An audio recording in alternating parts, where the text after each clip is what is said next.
Hello, and welcome to yet another episode of the Diary of a Lawyer.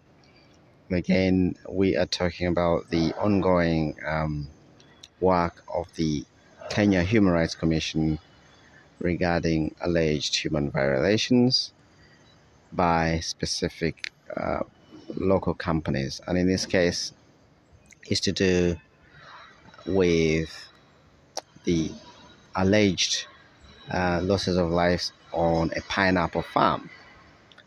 And it says that according to media reports, and according to the Guardian, the commission was concerned and disturbed by claims of lethal violence by security guards on Del Monte farm. Now, Del Monte, as you know, is a global multinational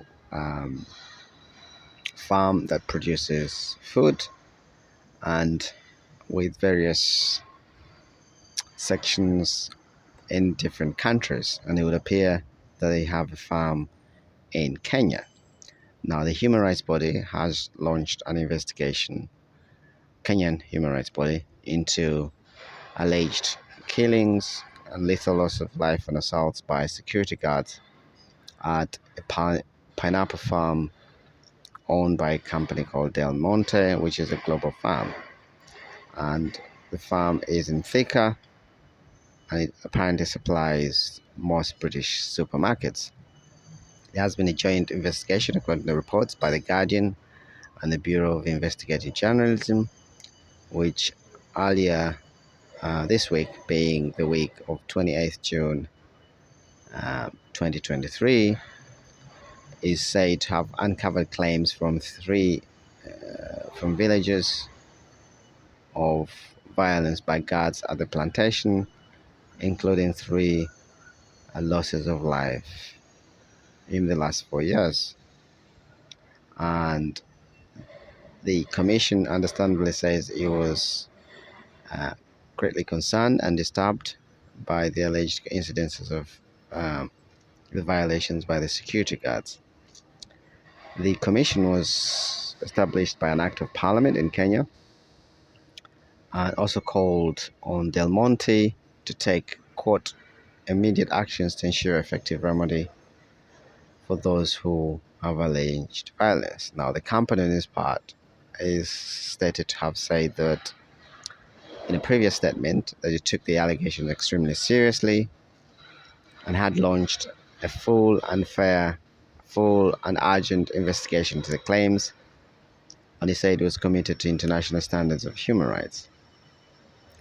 The plantation in an area called Thika, which is a short distance from Nairobi, the capital, is said to cover at least 40 square kilometers, around 15 square miles, and is said to be the single largest exporter of Kenyan produce to the world, and directly employs 237 security guards. According to the media reports, supermarket giants like Tesco, Sainsbury's, Asda, Waitrose, Ocado, and Morrison's are among the supermarkets that stock its fruit. Now, Tesco said it had suspended orders on all products sourced from the farm until an investigation is concluded. And furthermore, according to the local reports and the investigations done, guardians of the farm, the guards on the farm typically are armed with wooden clubs called rungus in the local Swahili language, whose use in security is legal and common in Kenya. However, according to the journalists' investigations, it suggests their use of violence has been excessive. The losses of lives include the allegation that resulted as a result of the loss of life of a man aged 52, a week after 4 people claimed they saw him being beaten and stamped on by Del Monte guards. Again, last August, another man aged 22 had lost his life, found on the road by the farm. The 2 men who went with him to apparently steal pineapples that night, claimed they had seen him being beaten by Del Monte guards on the farm. Now, 5 Del Monte guards were also charged over the loss of life, who was allegedly beaten till he lost his life in 2019 on the farm, according to court records. The 5 former guards, who were immediately sacked by Del Monte after the arrest, have been in prison waiting trial for nearly 4 years with no date set yet. But in a statement by the Kenyan National Commission of Human Rights, Head of Public Affairs, Dominic Kabiru, the commission called on state agencies to, quote, hasten and conduct a structured investigation. But however, people were reluctant to report the violations because they were afraid they would be arrested for their involvement on activities, alleged unlawful activities on the farm. The commission also called on Del Monte to ensure sufficient measures are put in place to prevent such occurrences in the future. And he said that would mean making structural changes to their operations to ensure effective remedial mechanisms are put in place. A spokesperson for Del Monte, the company concerned, says that is said to have, in a statement attributed to them, to have said that they welcome the interest from the Commission on Human Rights and share their deep concern of the allegations which have been made, and the belief they need to be investigated rapidly and fully.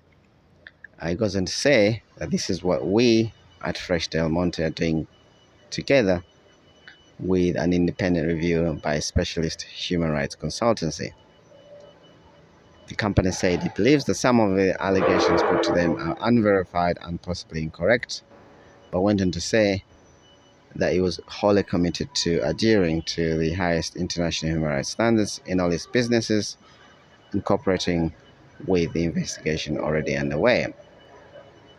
He also, in an earlier statement, said that the conduct alleged in these cases is in clear violation of Fresh Del Monte's long-standing commitment to human rights and the comprehensive policies and procedures they have in place to ensure Operation respect the dignity of all individuals.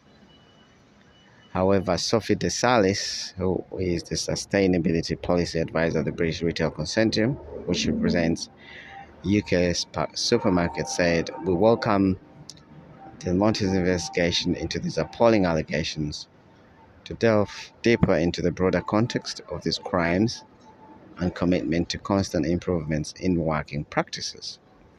She goes on to say that the protecting the welfare of workers and respecting communities in supply chains is fundamental to their members' sourcing practices, and any practices falling short of their standards are not tolerated. So there we go.